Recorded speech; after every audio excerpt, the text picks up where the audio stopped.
আসসালামু আলাইকুম। ঈদের রেশ এখনো কাটেনি। বাড়িতে বাড়িতে মেহমান, ভালো মন্দ রান্না বান্না সবখানে সব বাড়িতে যেন গোশত খাওয়ার প্রতিযোগিতা চলছে। তো যাই হোক, সকালবেলা হাঁটতে হাঁটতে বেরিয়েছিলাম রাস্তার দিকে বেরিয়ে নিশানকে দেখলাম ও পুকুর শেষে সেখান থেকে মাছ ধরার প্রস্তুতি নিচ্ছে। ওকে রাস্তার পাশের এই পুকুর শেষতে দেখে অবাকই হলাম, তাই ওকে জিজ্ঞেস করলাম যে এই পুকুর থেকে না গত কয়েকদিন আগে মাছ ধরা হয়েছে, তারপর আবার আজকে কেন? ও বলল প্রতি বছরই এই পুকুরে মাছ ধরার পরে মাছ থেকে যায়, এরপরে আমরা আবার ওই পুকুর থেকে মাছ ধরার চেষ্টা করি। তো যাই হোক, আলহামদুলিল্লাহ মোটামুটি ওদের সাথে আমিও নেমে পড়েছি।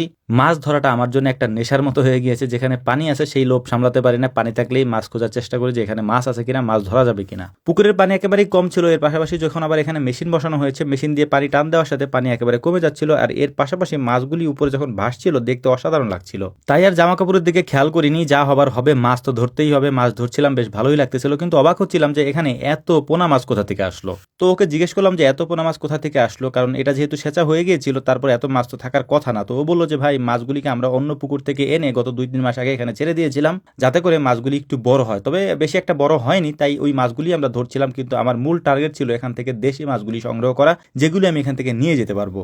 কারণ এই মুহূর্তে এই পোনা মাছগুলি কোটার মতো সময় কারোরই নাই, কারণ আপনারা জানেন যে আমাদের এই অঞ্চলে এখন পেঁয়াজ ওঠানোর মৌসুম চলছে। আমাদেরও আগামীকালকে থেকে আলহামদুলিল্লাহ পেঁয়াজ ওঠানো শুরু হবে। তো এই সিজনে আমাদের এখানে মূল বা জাতীয় খাবার হচ্ছে পাঙাশ মাছ এবং পোলট্রি মুরগি, কারণ এত কোটাকুটি রান্নাবান্নার ঝামেলা কেউ করতে যায় না, কারণ সারাদিনই হচ্ছে পেঁয়াজ কাটতে হয়। পুরুষ মানুষ যারা রয়েছে তারা ক্ষেত থেকে পেঁয়াজগুলি সংগ্রহ করে নিয়ে এসে তারপর বাড়িতে রেখে দেয়, এবং মহিলারা এই পেঁয়াজগুলিকে কেটে সুন্দর করে তারপর চাঙে ওঠানোর চেষ্টা করে বা চাঙে ওঠানোর জন্য এটাকে তৈরি করে।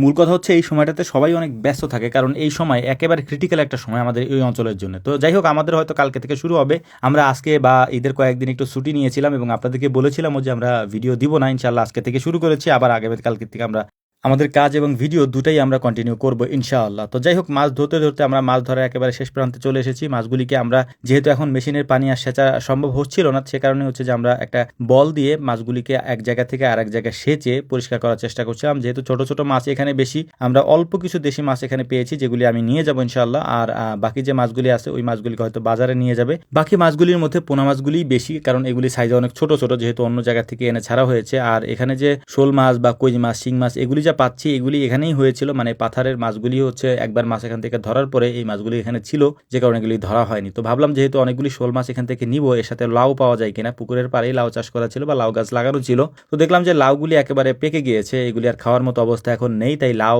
নেওয়ার আশা বাদ দিয়ে আমরা মাছগুলিকে ভালো মতো সংগ্রহ করার চেষ্টা করছিলাম, যে দেশি মাছগুলি বেছে বেছে আলাদা করা যায় কিনা। তো যাই হোক, দেখতে দেখতে মাছ ধরাও শেষ হয়ে গিয়েছে। মাছগুলিকে বেছে আমরা কিছু মাছ আলাদাও করেছি। লাস্টের দিকে অল্প একটু পানি ছিল, সেই পানিটা সেচে তারপর এখান থেকে যে বাকি মাছগুলি আছে সেই মাছগুলিও ধরা হয়ে গিয়েছে। এবং এখন আমাকে যেটা করতে হবে সেটা হচ্ছে যে এইখান থেকে আমাকে দেশি মাছগুলিকে আলাদা করতে হবে। সেটাও আমি করে ফেলেছি। হাত মুখ ধুয়ে তারপর এখন বাড়ির দিকে রওনা দিব, কারণ মাছ যেহেতু পেয়ে গিয়েছি, এই মাছগুলি দিয়ে দুপুরে আজকে রান্না বান্না খাওয়া দাওয়া হবে ইনশাল্লাহ। তো আমাদের জন্য দোয়া করবেন। আসসালামু আলাইকুম রহমতুল্লাহ।